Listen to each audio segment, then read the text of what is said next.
intro to what I'm going to be speaking about. I'm going to try and give you some examples of how some of those kind of techniques are applied in a publishing format, primarily at the Royal Society of Chemistry.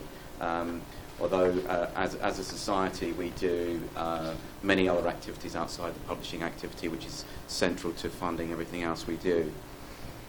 So an overview of my talk here. So firstly, I'm going to say a bit about customer insight at RSC, some techniques we use. But really what I want to try and do is bring to life some of the things that Charlie spoke about in terms of how we actually apply them to real case situations. So some case studies, some examples of how these techniques are used, primarily in the categorization I'm using, which is quantitative and qualitative market research, and I'll define those before we go on.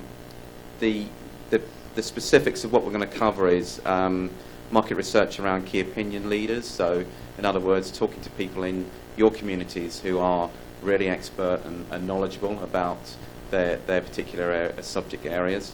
I'm going to describe something that we call market attractiveness. This is a tool we use to define which of our international markets are potentially most beneficial for us, which markets we should be strategically addressing in the future. I'm going to show you some regional data packs which show some data we hold and update regularly on particular regions and countries. And then lastly, I think most interestingly, how we apply lots of data from disparate sources into something we call an RSC engagement score, which really is a sales tool and allows us to identify those institutions which we feel are most likely to buy a new product.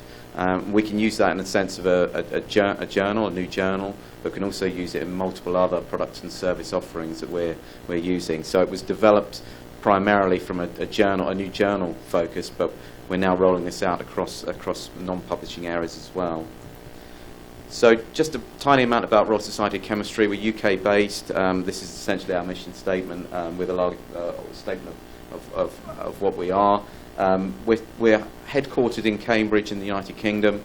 We also have an office in Piccadilly in London. But as you'll see as we go through my talk, we're truly a global organisation. We have offices around the world as well, and I'll come onto a map there that shows you where we're operating in terms of our offices. Just a very quick definition up front from me on this is from the Chartered Institute Marketing Glossary. So what's the difference between quantitative and qualitative? Well, here's some clues here. Really, one focusing on numerical data, one more detailed and more subjective. In other words, the difference between quantitative and qualitative. I think the key message here is that both these techniques are very useful. You need to think carefully when you apply them, but working these both together hand in hand, they're certainly very complementary. And I'll show you some examples of both of these particular market research areas. So I'm going to kick off with a key opinion leader, KOL research. This is a really agile way in which we seek information from our key opinion leaders. In other words, those contacts in our community that we feel can give us useful insight into new products and services, for example.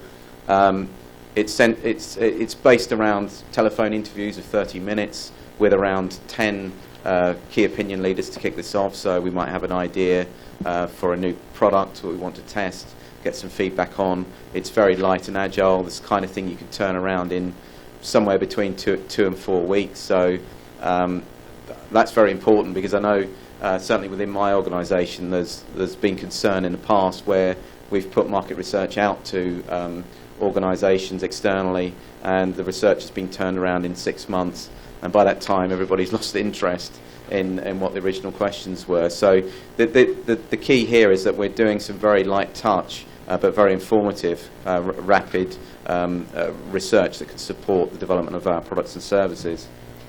This is a bit more detail on how the process works. So classically some preparation, which would involve us from our vast community of chemists looking into who the people we might want to contact for this. We'd shortlist probably 20 people who we feel could give us insight and opinions in the area that we're looking at. We'd get in touch with them. we'd ask them if they'd be willing to have a half-an-hour interview with us. We'd arrange the interview. The interviews would take place, and we'd do that classical summarisation of key themes, and then from that point decide what we need to do with the information we've obtained. So it may be go back to the beginning again and do more research because whatever we've found is not clear, or we don't have the answers we thought we were going to get, or we've got some other interesting things we want to delve into even in even further depth. So there's the analysis part at the back there. So this can, although this is light touch to start with, clearly you can ramp this up to varying degrees and a more in-depth study depending on what these initial outcomes give you. The example I was going to show you here was a recent launch we've made of Frontiers Journals, which are a partnership with the Chinese Chemical Society and been announced in the last couple of weeks actually. And we did some research of the key opinion leader type for these journals. Really want to highlight some of the things that changed from our original ideas on this. So certainly the branding and look and feel for our journals changed significantly following the feedback. We had some designs mocked up, and the feedback we received on those, and indeed the titles of the journal was significantly different to what we'd preconceived at the outset. And I think the key point here is that we're talking about, certainly from somebody who's familiar with a UK publishing perspective as a starting point, then when we actually take that product to a completely different market and region, then there's other influences come in that we need to be mindful of. So this was research that was turned around in about a month. It was very useful. It certainly provided us with the kind of answers that we had answers to the questions we had at the outset. And this is a real, case study for that kind of work. I just really wanted to summarise here the positives, and there are only positives from my perspective in terms of really reaching out to your customers here, your communities, and really finding out their views and their needs, which is very important. First point here, it's what I've outlined. The process is rapid. Is it statistically valid? Well, maybe not, and I'm sure somebody with an in-depth statistical knowledge would say, well, the opinions you're getting there you shouldn't be relying on. But nonetheless, I think what I want to get over is the practical application of this kind of technique gives you an incredible amount of information. So the costs and time investment resource-wise at RSC to do this are low, but the benefits are enormously high. The other thing about it is it is scalable. So, the example I've given you is a publishing example. It can be used much more widely. We're now using it more widely across the organisation to inform activities in the education sphere, which we have a very large programme at the RSC that we're taking forward. So, really coming back to community as well, the other thing that we've noticed is if you pick up the phone for half an hour and talk to these people down the line become champions for your products. They really become advocates for the RSC and its activities. So there's enormous benefit in doing this, not only from what we get back from the research in terms of informing our products, but these people go out there and really talk positively about the activities of the RSC, which is clearly very important. And I think the last point of the bullet here, even with limited resources, for some of you that will be the case, you can have a go at this. This is a very light touch, agile, simple way of getting some customer insight, and believe me, it's very much more useful to do just a small amount of this type than it is to do nothing. I wanted to then move on to, so that was the qualitative market research part. I want to talk a bit more about the quantitative side. So RSC set up a new function within the business development area, which is my area, in 2011, and we recruited a couple of new employees to specifically take forward an area we were going to call business intelligence, which was part of the business development team's remit. The key objectives here were looking at customer, market and competitor knowledge, but particularly to use data, in fact, and in the quantitative part, obviously, to ensure that we were meeting customer need, but secondly to support decision making, and then in the longer term to inform our strategy where we're going. So really using data in a clever way to in those two last bullet point areas. I'm going to show you what we call a market attractiveness analysis we've recently done since the unit's been set up within business development. We wanted to understand, as we expand internationally, and as I mentioned earlier, we have a number of offices now globally. We wanted to really understand two key axes here, and I'll show you a visual in a minute which will make this much clearer, but we wanted to understand some market factors, in other words, external factors. Were these markets attractive to us on the left-hand side? And secondly, with that knowledge of those markets, what factors were relevant in terms of our fit with those particular markets? So you can see examples of the kind of data we collected. So market share, market growth, competitor presence, etc. on the left-hand side. But then to see how those regionally, how they fit with what we are, where we currently are. So, you know, for example, the language in the region, what's the extent of our existing relationships in that region, what's our market share for products in that region. Classically, we'd look at publishing as the first point there. Geographical proximity may be relevant, and certainly the quality of the scientific research output is certainly something we'd be very mindful of in terms of those markets. What it actually comes out with, once you combine all these pieces of data together, you can actually come up with something like this. So this is a graph that shows on the y-axis a fit with RSC profile, which I described a moment ago, and the attractiveness of those markets. I've taken the country labels off, but I think you can probably guess what some of these are. So the top right-hand quadrant, we've got key markets. The size of the bubble also says something about the estimated number of chemists in that region. We've got some accessible but small areas, so they might be countries that are close to us that are English-speaking, but they're relatively small. Down the bottom right, we've got some attractive outliers, and then we've got some countries that might show us already that they've got real growth potential movers. So we might be seeing some growth in their research output. They're suggesting that in 10 years' time, they could be countries that we need to have a presence in, maybe in an office, or certainly start to think about marketing activities in that particular country. Sort of from that, we also have data packs that actually summarise by a given country these kinds of bits of data. I hope you can see this at the back. It's quite detailed. But so, for example, for United Kingdom, for the USA, for India, for China, for Japan, we have access to all this kind of information in-house. We've collected all this information. It's an absolutely vital resource for us in terms of thinking carefully about the future strategy of the RSC.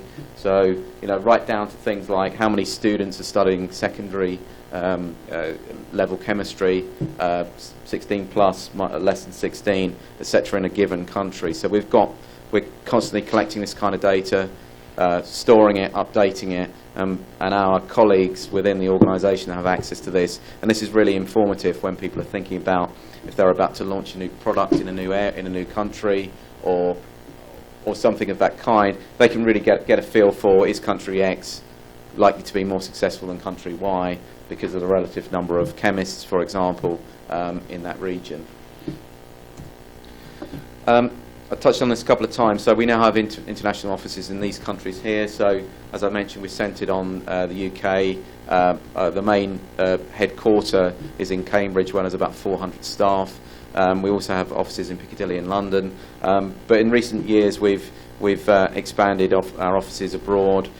We now have one in Brazil, a couple in the States, a fairly recent one in India. China's a bit further back. We have 2 offices there now, and also one in Tokyo. So you can see how the international perspective for the Royal Society of Chemistry is incredibly important, and we're backing that now by having offices in those regions with staff based in those offices. The last bit of my talks really want to talk about something that I found very useful, and this is something certainly colleagues in the sales team at the Royal Society of Chemistry have found incredibly useful. this really relates back to my previous role in the organisation, which I had a very strong business development role, which involved the development of new journals. The RSC's been pretty prolific in terms of putting out new journals in the last 5 years. We have sort of between 12 and 15 new journals been launched in that period. There's been a massive period of growth in our publishing program, a journals publishing program in that period. But one of the key things I found when we started to launch these things was we were very confident that we had the editorial skills to develop, do the market research, understand which particular subjects to launch the journals in. We had amongst the best contacts editorially, professors, etc., right around the world. It was truly international. That part of it was very easy for us. The bit that I found somewhat more challenging and from my own perspective, something I was really keen to address and sort out was the key part of the end of the product development cycle, being the bit where you have to sell it. For me, a true test of how good we were at doing the research and how appropriate it was to our customers and their needs was really a sign that they were actually prepared to buy these journals through their library, etc. So suffice to say that 5 years ago when we started this, that particular linkage I didn't feel was very efficient and very well optimized. So what we did, we put in this process which was to generate an engagement score by institution, so each of the institutions we have as customers and indeed non-customers, we were able to generate some form of engagement. So some feel for how likely that given institution was to buy a particular journal from us. So very specific, would University X buy Journal Y at the point where we're about to sell it? And our new journals were launched on I should say also, they were launched on a free model to start with, so 2 volumes worth, 2 years worth of free content by sign up, and then at that point they were then sold. So we had a really nice window of 2 years to work in where we were building up lots of knowledge and information about the people that were reading it, submitting to it, signing up to the newsletters, etc. So this was basically the process. So my team was actively involved in the quantitative and qualitative research up front to decide what particular area the new journal should be in. We did some marketing. We set up metrics to track lots of things that were going on as people interacted with us on that new journal. We used that data initially just using spreadsheets really, which is very complex and took an incredible amount of time just to pull stuff together in spreadsheets and understand, was University X more engaged on this journal than University Y, and if so, what were the key things, what were the key metrics that were telling us that? I guess 5 years ago we were already at that stage fairly quickly. We managed to sort of pull that together. The next key step was we could send over a spreadsheet to our sales team, but my perception there was they received the spreadsheet and do nothing, absolutely nothing with it, which is a real concern because I was very sure that the data we were giving them would really help their job. In other words, we were absolutely really prioritising sales leads for them. So not here's a list of 1,000 institutes that might just, in chemistry, that might just happen to buy this journal. This is actually saying, for this journal, these are the top 100 institutes that you need to get in touch with immediately, because if we can't sell to these, then we haven't got any chance. Mm-hmm. So that was really significant. So to really give them really top quality information, kind of information that they can actually take and apply. And of course, being sales reps, if we could actually get that dialogue over to them and communicate that well, what they realised was that translated to extra commission for them. So that was a key step in there at the end there. So we had a period where we were telling them we got this data, but we didn't get much engagement. We modified the way we communicated that, the way we presented it to them, and we finally got them to pick it up, which was fantastic news. I'll show you what some of that looks like. I'll just talk a bit more about the engagement score itself first. So, so it supports marketing and sales of the new journals, as I've said. The key bit here is it provides prioritisation and automated workflow. I haven't quite touched on that yet. So I mentioned Excel sheets. That wasn't automated, but what we've been able to do in the last 2 or 3 years is we've got systems now that can actually pull that data and put it into a customer relationship management system. So it actually creates an opportunity for that salesperson, a lead, and they have to address that. So in other words, it says University X might buy journal Y, and at some point they have to respond to that. So it actually creates a really good workflow which we can track and get feedback from. The score, just roughly, it looks something like this. So the score we've generated is, we've got some variables. We've got things like usage, the number of accepted articles, the number of alert contacts, and we've given those various weightings depending on how the perception of our sales team as to how important some of these are when they're actually going out talking to customers. So we're generating a scoring based on a number of metrics that we pulled together, and as I said, the top 20% of those we're giving through as a prioritised set of leads. This is my last but one slide. So just as an example, the kind of outputs we're giving sales and the kind of things that actually really started to work for them was something like this heat map I'll show you here. So we've got a list of institutes down the left, we've got the various journal products, A to I at the top here, and we've got the scorings that have come out. So for University H, you can see that they've got high scorings for a number of our journals, a number of new journals, and this sort of colour coding and the kind of thing we used here, the heat map presentation really started to work for them. And I have to say that despite that slow uptake, we've now got the sales team really keen to use this data, and it's having a real impact on the sales of our new journals. Just last in summary then, so I've outlined hopefully some techniques that are simple, fast and cost effective. I'm very much an advocate of saying let's do something rather than nothing in terms of talking to our customers and getting some customer insight. Even with limited resources you can have a go. There's the key piece around the advocates that we set up as a result of talking to our community. Those people are really champions in the future for us. We've seen many examples of that. And the kind of things I've demonstrated here hopefully ensure that we are meeting customer need and truly getting closer to customers. Thank you.